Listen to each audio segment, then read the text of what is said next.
has lifted the lead of a can of corruption implicating county officials in a series of what he calls county money theft.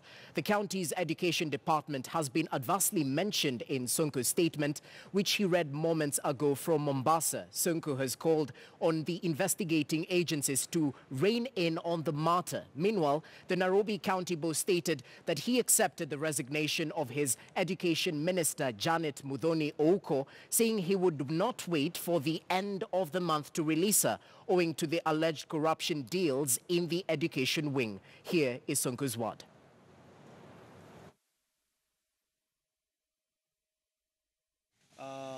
But I'm here to defend myself against the allegations by my former CEC member for education, my elder sister, Janet Ouko, ambaye alifanya allegations mbaya sana kusema my leadership iko na a lot of blackmail, a lot of frustrations, and a lot of intimidations. Now, I wish to respond as follows. I respect Janet as my elder sister. She was one of my most trusted CCMs, or rather we can say minister, one of my best trusted minister. However, at some point, as leaders, we should not mix friendship with work. If you're in charge of a certain docket and you are told to account for funds or rather monies entrusted by the public to us as leaders, we are supposed to account for that. We are supposed to protect the interests of the people we serve. Now, my response, I like to defend my image and my leadership. And I wish to fault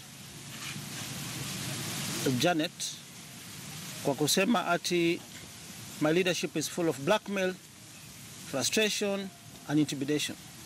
If we lose public funds meant for bursaries of poor, bright children, and you are told to account, is that what you call blackmail?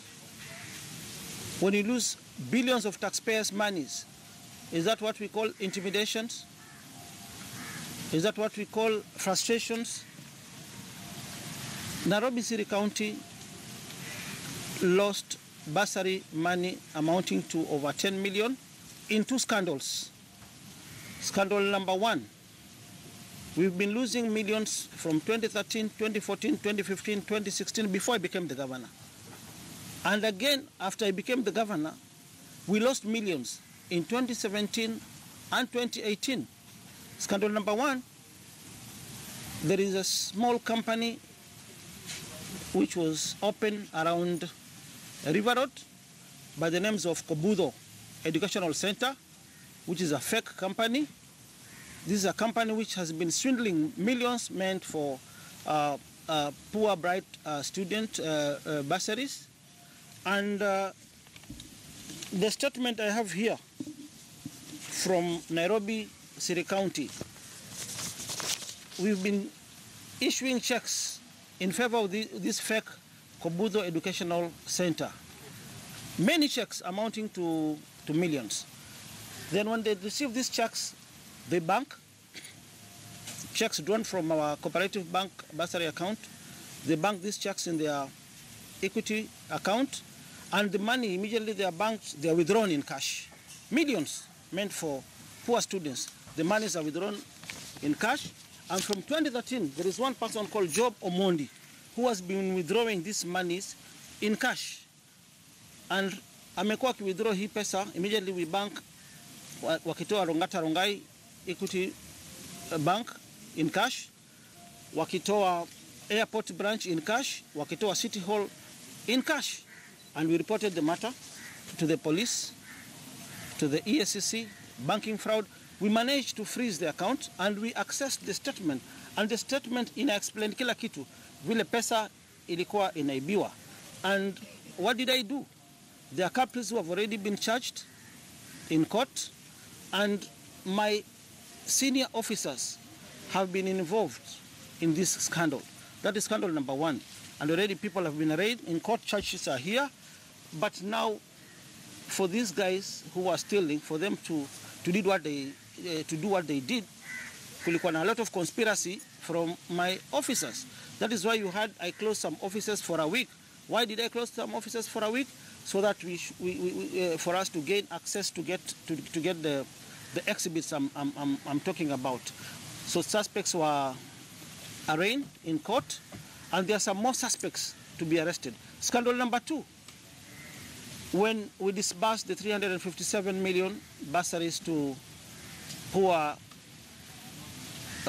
bright students from Nairobi City County, tulipopeana checks ziende kwa mashule. My officers, senior officers from the Ministry of Education, tulifanya 2PR, media wakaona checks zinapelekwa kwa mashule. So the same officers brought the checks back to the office. Kwa mfano, check kama ni ya Kadim Abdallah in favor of Isili High School, tuna issue. Wanachukua check, inarudi kwa ofisi, the check is cancelled, then they draw checks zingine in favor of their proxies and private companies. Under my watch, this will never happen. Now, I told Janet, this is 2019, and already investigation inaendelea. But if hii trend haita change, hiyo ni shauri yako. And the evidence we have, investigation imeendelea, suspects have been arraigned in court. Now it is a time for those who conspired with these suspects to be arrested. Kwa hivyo, I've accepted the resignation. I mean well for you, but pesa ya umma lazima ikuwe accounted for. Tukienda Senate, the senators keep us on toes to explain how these monies zinakuwa spent. So Nairobi is different from other counties. Pesa ikibiwa, we deal with it hapo kwa hapo. Kwa hivyo, sina ubaya na mtu yote. All right, claims of embezzlement of funds by Governor Mike Mbuvi Sonko touching on the education department in the county. But in a quick rejoinder, the outgoing Nairobi County Education Minister, Janet Muthoni Oko,